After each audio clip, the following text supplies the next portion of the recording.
71। दैत्य जाग उठा। जब रावण दीन और निराश लौटा तो दैत्य उत्तेजित हो गया। देवताओं ने उनकी परेशानियों के शीघ्र अंत को देखकर आनंदित हुए। लज्जित और व्याकुल होकर रावण किले में घुस गया। थोड़ी देर विचार विमर्श करने के बाद उसने हिम्मत जुटाई और अपने सोते हुए भाई कुंभकर्ण को जगाने का आदेश दिया। एक श्राप के परिणामस्वरूप कुंभकर्ण महीनों तक एक साथ सोता था और घटनाओं के अंतिम होने के कुछ दिन पहले ही वह सो गया था। सुनाया।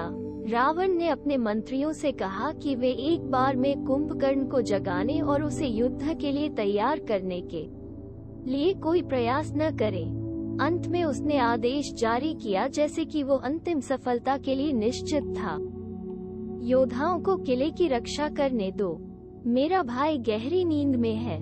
वो मेरी चिंता से बेखबर आनंद से सोता है। वो अकेले रहने पर महीनों तक एक साथ नहीं उठेगा। ये केवल 9 है। जब से उसने सोना शुरू किया उसे एक बार जगाओ। यदि वो जाग गया और युद्ध में चला गया तो शत्रु निश्चित रूप से तितर बितर हो जाएगा। मेरे कुंभकर्ण के सामने कौन खड़ा हो सकता है? यदि वो जाग गया और युद्ध में मेरे शत्रुओं का विरोध किया तो मुझे कोई डर नहीं है। रावण के अधिकारी और उनके नौकर तदनुसार कुंभकर्ण के महल में गए।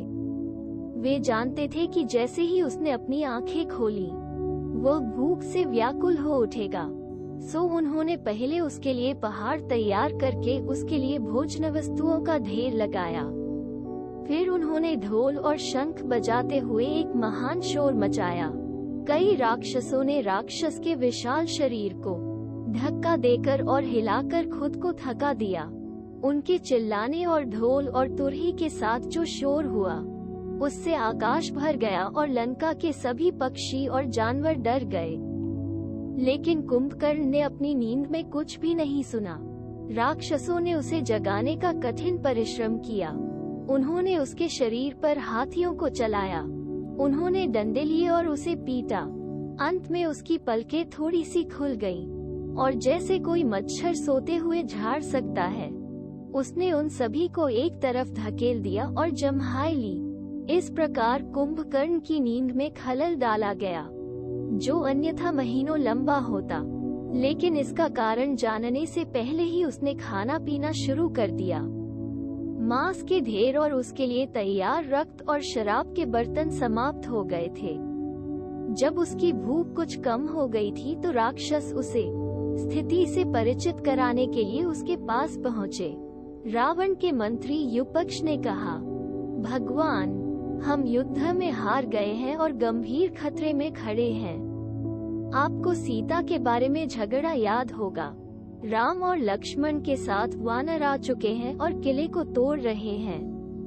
उन्होंने हमारी सेना को मार डाला है और पराजित कर दिया है जो पहले कभी हार नहीं जानती थी। लंका एक समुद्र की तरह वानर सेना से घिरी हुई है।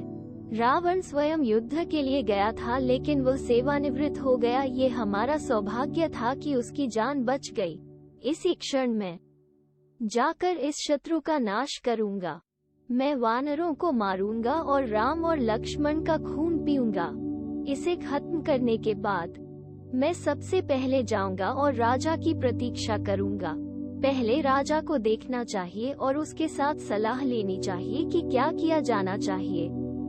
कुंभकर्ण ने सहमति व्यक्त की, अपना चेहरा धोया और फिर लंका के राजा के हॉल में उदास महिमा में कदम रखा। उन्हें प्रणाम किया और उन पर पुष्प वर्षा की। उसने महल में प्रवेश किया और रावण की उपस्थिति में खड़ा हो गया। अपने अद्वितीय भाई के आगमन पर आनंदित होकर रावण अपने सिंहासन से उतर गया और उसे गले लगा लिया। मैं आपके लिए क्या कर सकता हूँ, भाई? कुंभकर्ण ने पूछा। तुम्हारी नींद क्यों टूट गई? तुम्हें क्या डर लगता है? मुझे बताओ कि कौन जीवन से थक गया है और एक लाश में बदलना चाहता है। भाई, आप नहीं जानते कि क्या हुआ है, रावण ने कहा। आप नींद में खो गए थे। राम मेरे लिए एक वास्तविक खतरा बन गए हैं।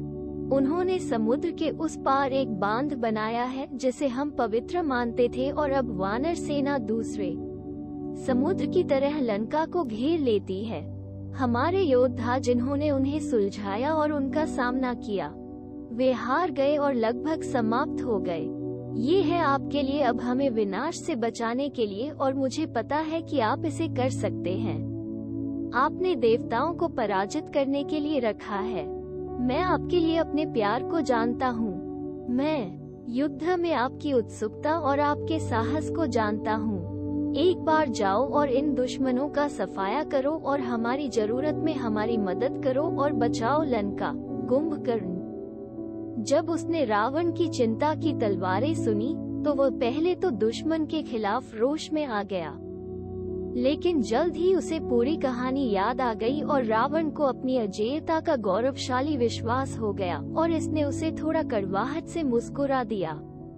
उसने कहा, क्षमा करें मेरे भाई, जब तुमने हमसे परामर्श किया तो हमने तुम्हें जो चेतावनी दी थी उस पर ध्यान नहीं दिया गया। हमारी आशंका सच हो गई। तुमने हमारी अच्छी सलाह को अस्वीकार कर दिया। तुम्हारी भूल और पाप का परिणाम तुम सीता को ले आए। और क्या हो सकता है जब कोई वासना से प्रेरित होकर बिना सोचे समझे कार्य करता है।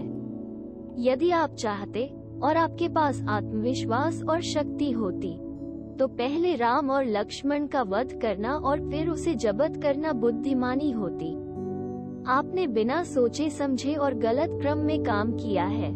जब कोई बुद्धिमान और वफादार मित्रों और रिश्तेदारों की सलाह के बिना काम करता है तो इसमें कोई आश्चर्य नहीं है कि वो खतरे में पड़ जाता है और बर्बाद हो जाता है।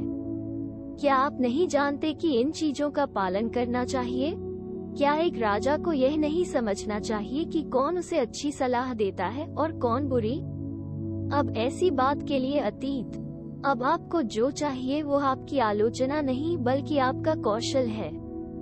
जो हो गया वो हो गया और यह चर्चा करना व्यर्थ है कि यह उचित था या अन्यायपूर्ण, बुद्धिमान या मूर्ख। अब सवाल ये है कि हमें अपनी वर्तमान स्थिति में क्या करना चाहिए। अब यह आपका कर्तव्य है कि आप अपनी ताकत और कौशल का उपयोग करें और पिछली गलतियों से उत्पन्न वर्तमान आपदाओं को दूर करें। वो एक सच्चा मित्र और सच्चा कुटुंबी होता है जो किसी की उस मुसीबत से निकलने में मदद करता है जो शायद मूर्खता के कारण स्वयं पर लाई गई हो। यदि आप वास्तव में मेरी परवाह करते हैं तो अब समय आ गया है कि मेरे आचरण पर टिप्पणी करने के बजाय मेरी मदद करके इसे दिखा दें। मैं आपके बल और पराक्रम पर निर्भर हूँ। अपने असीम साहस से मुझे आराम दें। कुंभकर्ण इस अपील से द्रवित हो गया। अब और मत लो, परवाह करो, उसने कहा। मैं तुम्हारा भाई हूँ और तुम्हें कभी नहीं छोड़ सकता। निश्चिंत रहें कि राम और लक्ष्मण मर चुके हैं। मैं उनकी वानर सेना को तितर बितर और संहार करूंगा। मैं आपके चरणों में राम का सिर फेंक दूंगा और आप युद्ध के मैदान में वानर राजा के रक्त को बहते देखेंगे। राम केवल मेरे मृत शरीर पर आपके पास आ सकते हैं। यदि वे मेरे मृत शरीर पर जाते हैं, और यह संभव नहीं है क्योंकि कोई भी मुझे जीत या मार नहीं सकता है। कुंभकर्ण का अभिमान बढ़ गया। वह यम हो या सूर्य या अग्नि, मैं उन सबको खा जाऊंगा। और रावण को ज्ञान दिया। फिर से रावण की दुर्दशा, भ्रातृ स्नेह और दया देखकर वो सब कुछ भूल गया। रावण प्रसन्न हुआ। हे मेरे सच्चे योद्धा, हे मेरे भाई, कुंभकर्ण में मेरे पास एक मित्र की क्या आवश्यकता है? उन्होंने कहा। विश्वास है कि कुंभकर्ण विजयी होकर लौटेगा और वो अब एक नश्वर बीमारी से उबरने जैसा महसूस कर रहा था। कुंभकर्ण अपने महान भाले से लैस होकर अकेले युद्ध में जाने वाला था, लेकिन रावण ने उसे रोक दिया और एक सेना भेजकर उसकी सहायता की। उन्होंने अपने भाई के विशाल शरीर को गहनों और वस्त्रों से ढक दिया और उसे बचाने का आशीर्वाद दिया। जाओ मेरे वीर, शत्रुओं का नाश करो और विजयी होकर लौटो। लंबा और शक्तिशाली अंगों वाला कुंभकर्ण चमकते हुए रत्नों से आच्छादित, स्वयं त्रिविक्रम की तरह दीप्तिमान था।